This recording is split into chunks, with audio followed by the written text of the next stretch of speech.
Right, but of course. Yeah, I'm representing the Veterans Dozen Foundation, so it established in 2019 with a mission to rehabilitate wounded warriors for sport. So I'm involved in that activity. Are you coming to the Appalachian? They're going to the yeah, Appalachian It's Trail? our team. This part is of the team. this is part of the team. This part of the team? Yeah, and we had a great conversation this morning with Friends of Ukraine Network on the ways how to support veterans in Ukraine or to do something. So it was a very creative discussion, and we still need to continue because specific of our situation is that the civil society in Ukraine is a leader in that, not the government. Civil Yes. society. It's always ahead of the government, even here. Yes, The yes. people are ahead of the Yeah, government. maybe it's normal, natural. So we have a lot of people involved on small projects, regional, some far away from the capital, to support local veterans with sport rehabilitation or maybe through other activities, trying to get them out of depression. It's not enough, of course, because we have more than 10,000, even 11,000 wounded, and we have 500 amputees, and that's why there is a huge space for doing something.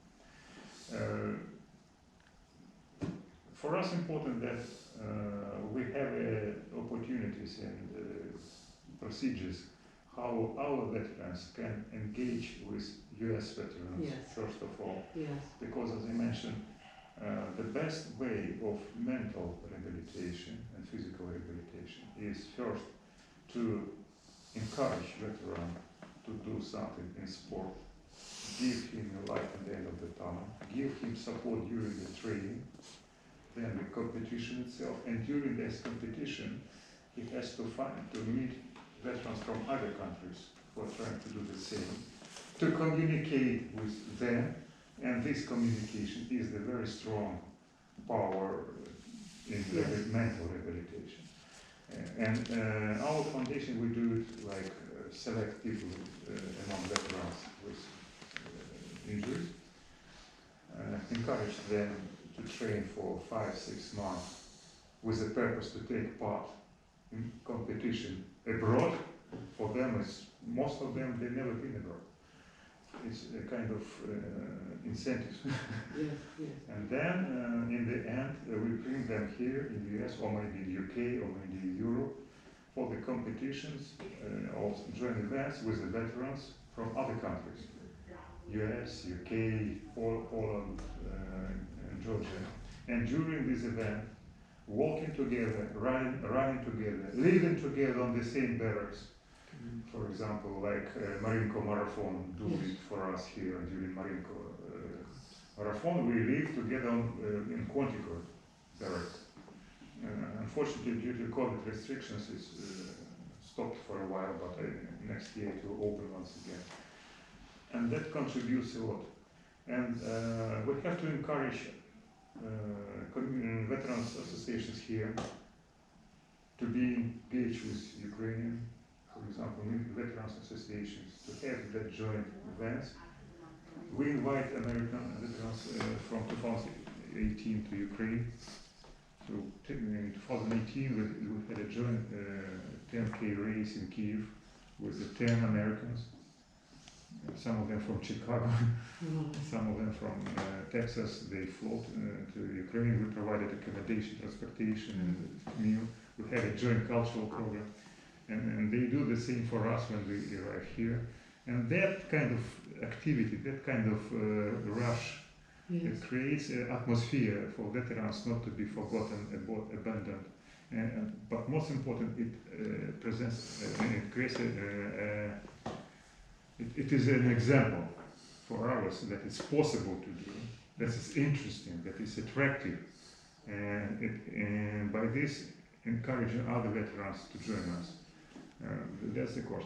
So if both sides can find how to promote this civil society horizontal relationship between two countries, on veterans issues.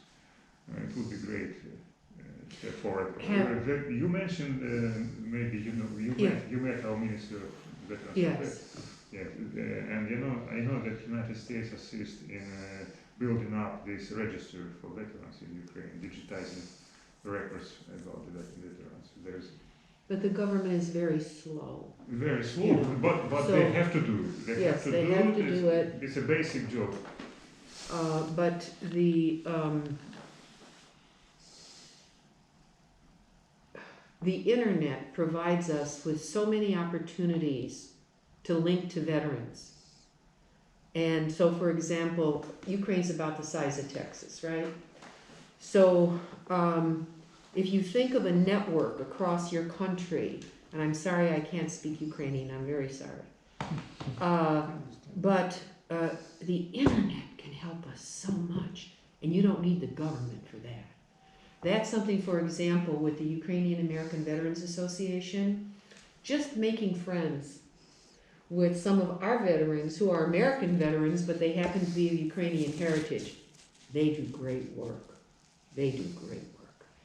And we have, for instance, brought many burn victims from Ukraine to Ohio. Other states do this.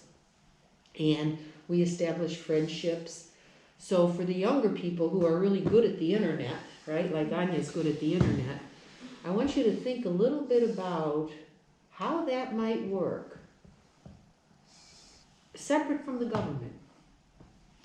You'll help the government ultimately do its job, but it's so much faster, it's so much faster. You probably come from different rayons, don't you? Are you all from Kiev, or are you from Khmelnytsky or Lviv, or where are you from? Different. So you have members from all over the country, right? Yeah. Yeah. So pick your strongest leaders, the strongest ones, and they could be like the generals in their areas. They could be and try to create lists of veterans that could be aware of what you're doing. But also, for example, one of the things we've done, Nicholas helped us so much on this, we worked with one of our major veterans hospitals in my region, where we have a doctor who has 30 years experience working with veterans and dealing with brain condition. Because PTS, that is not a weakness. That is an impact inside the brain so deep, it's hard to unwind, right? And you have to work at it all the time. If he could talk to, let's say, your generals who care about veterans, right? Just have a conversation. He speaks Ukrainian. He's wonderful. He has so much experience. And just to have conversations, maybe to talk to the head of the Ukrainian Veterans Association, Ukrainian American Veterans Association here in our country. That would be another conversation. So your team and your members and people, they meet, because the best people to help veterans are other veterans. That's the most important. And so you'll be the only ones. You'll be better than the government. You'll be better than any private interest. I've seen it 1,000 times in my own lifetime.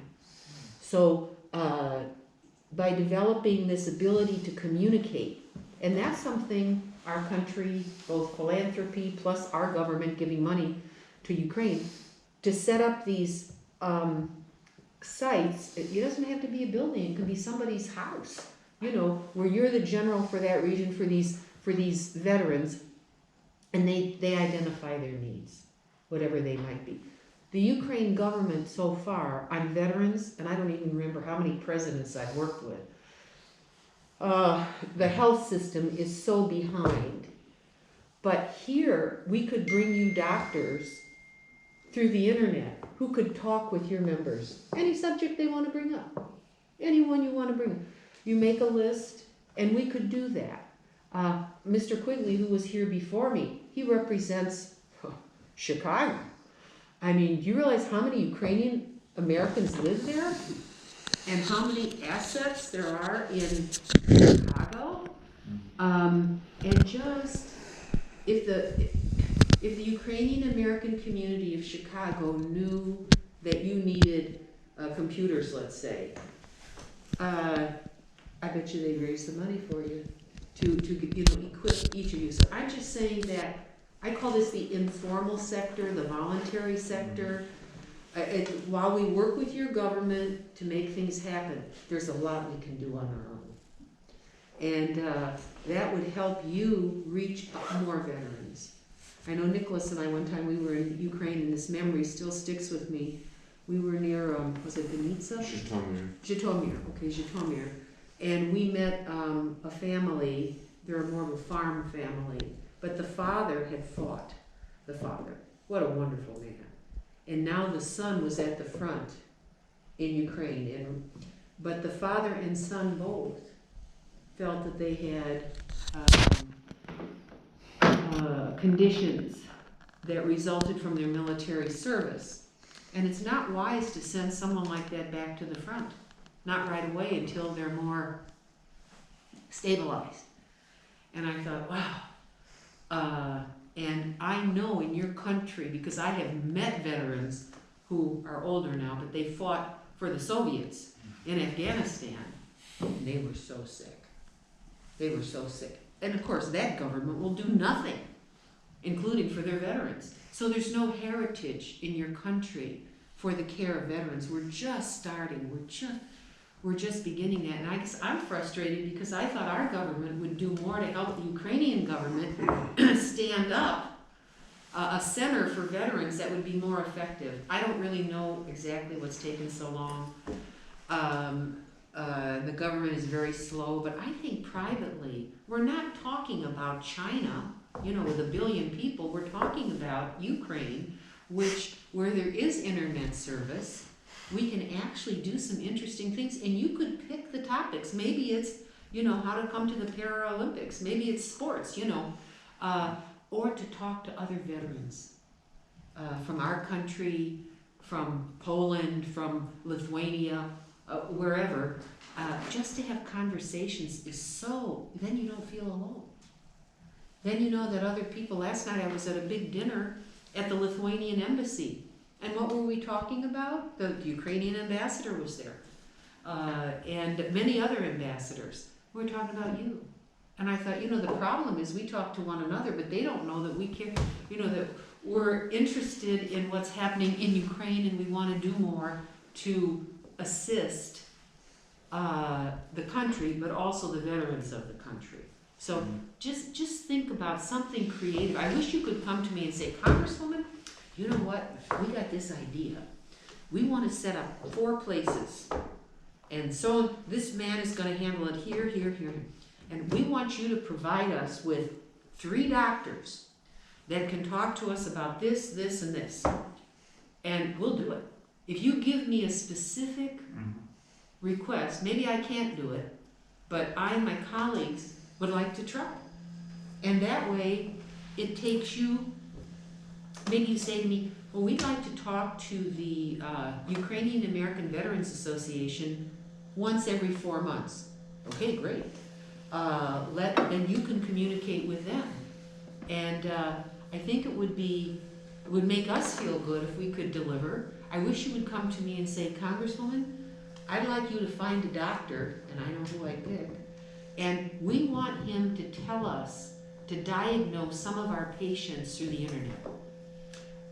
Some of our veterans who have conditions, largely brain-related conditions, but others too, and to see what he would say, or an orthopedist, if you have you have many who've lost limbs, sadly, or maybe you say we need 100 wheelchairs. I don't know what you'll say to me, but I wish you'd give me some specific requests. So that's. You're hearing me. And thank you very much for your very wonderful. And maybe we can't, but at least give us ideas. That's part of what Denver's going to be working on. Right? Because between our foundation and the generals. You couldn't have a more dedicated man than this one. I know that. I would like to use the chance to represent one member of our team. He is a